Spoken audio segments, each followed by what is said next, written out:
हम एक numerical problem solve करेंगे और इसमें हम देख लेते हैं कि हम प्रेशर को कैलकुलेट करेंगे गैस लॉज से।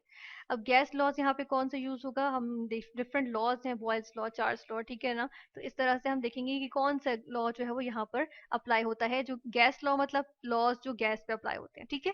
तो कैलकुलेट करेंगे हम प्रेशर फ्रॉम गैस लॉज।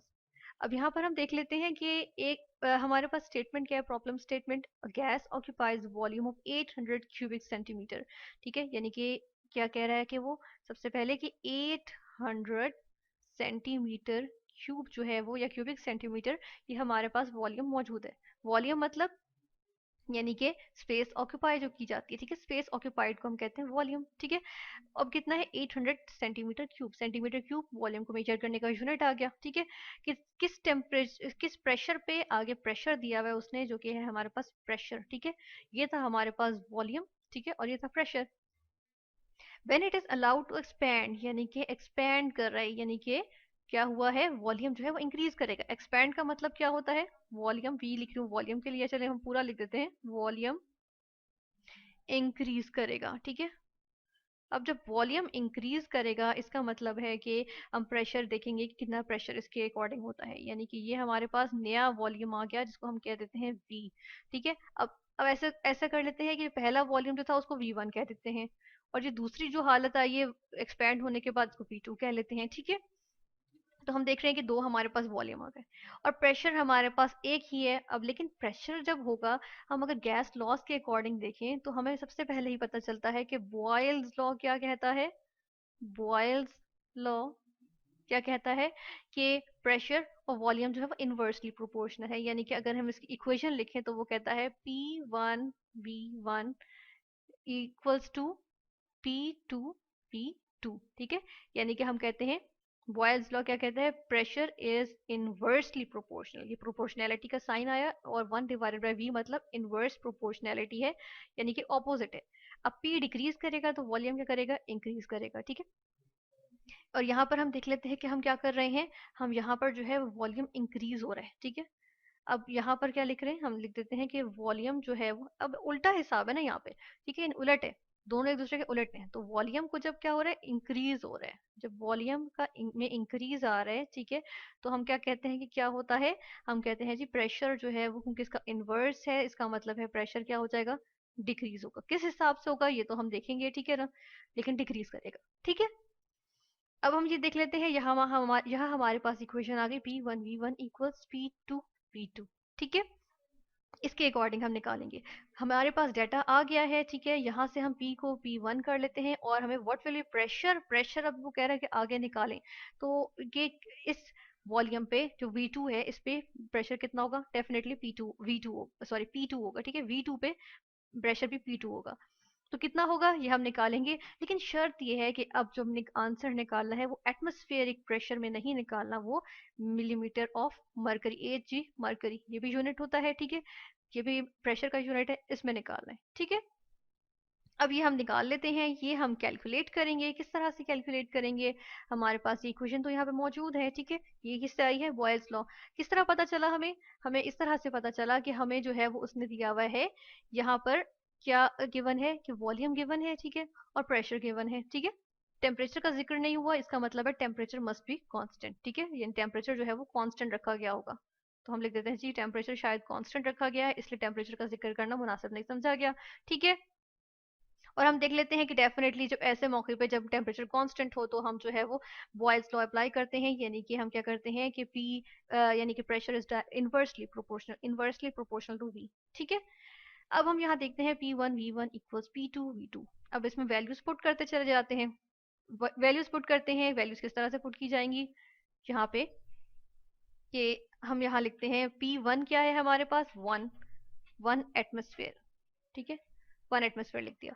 और V1 क्या है, V1 है 800 क्यूबिक सेंटीमीटर या सेंटीमीटर क्यूब, ठीक है, इक्वल्स टू आ जाएगा, ठीक है। अब इसको ऐसे करते हैं कि इसके बराबर ही कर लेते हैं, तो यहाँ से करने के लिए हम इधर कर लेते हैं, ठीक है, इक्वल्स टू नीचे है इक्वल्स टू के। फिर प्रेशर P2 है, ये तो हमें फाइंड करना है, तो यहाँ पर हम लिख देते हैं P2, ऐसे कैसे ही, हमें तो नहीं गिवन, ठीक है। फिर V2 लिखना है, V2 क्या है, 1200 सेंटीमीटर क्यूब, 1200 सेंटीमीटर क्यूब, ठीक है।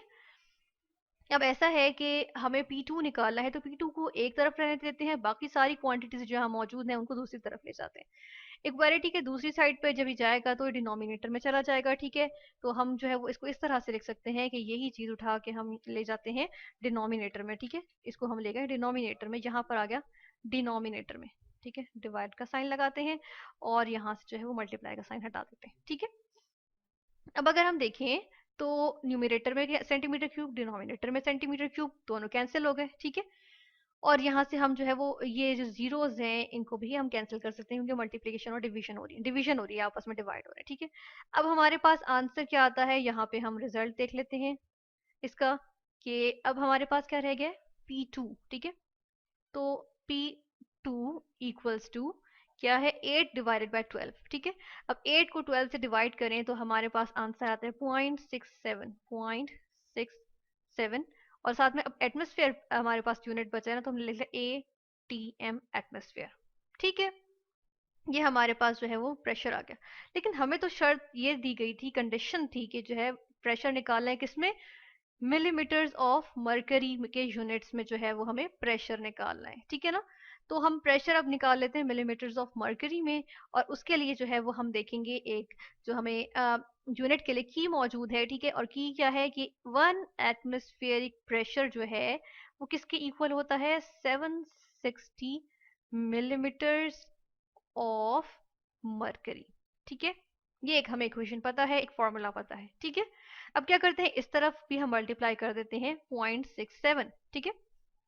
सो यहाँ पर हम करते हैं 0.67 मल्टीप्लाई बाय 1 एटमोस्फेरिक प्रेशर, ठीक है।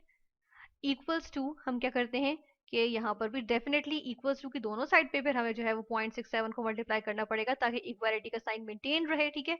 तो हम यहाँ लिखेंगे 760 मिलीमीटर ऑफ मरकरी, ठीक है। इस तरह से आ गया। चलें क्लियर करने के लिए हम इसको यहाँ पर भी ब्रैकेट्स लगा देते हैं, ठीक है, कि ये मल्टीप्लाई हो रहा है, ब्रैकेट्स लगाएं या मल्टीप्लाई का साइन लगाएं, एक ही बात होती है। अब 0.67 को 1 से मल्टीप्लाई करेंगे तो हमारे पास क्या आएगा, 0.67 ही आएगा, ठीक है।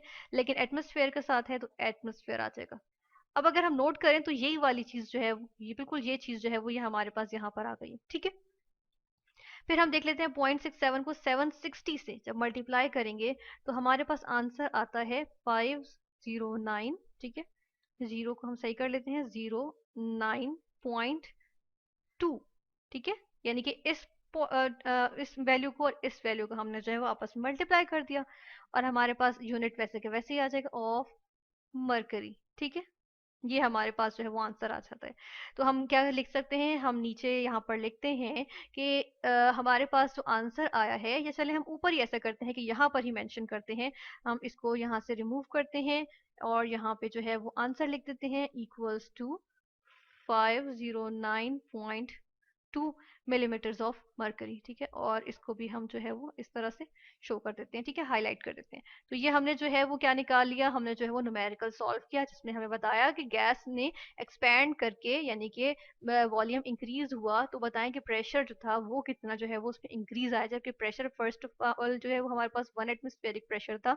और जब गैस 800 सेंटीमीटर क्यूब से एक्सपैंड करके 1200 सेंटीमीटर क्यूब पे गई तो प्रेशर जो है वो कितना हमने जो है वो कैलकुलेट किया।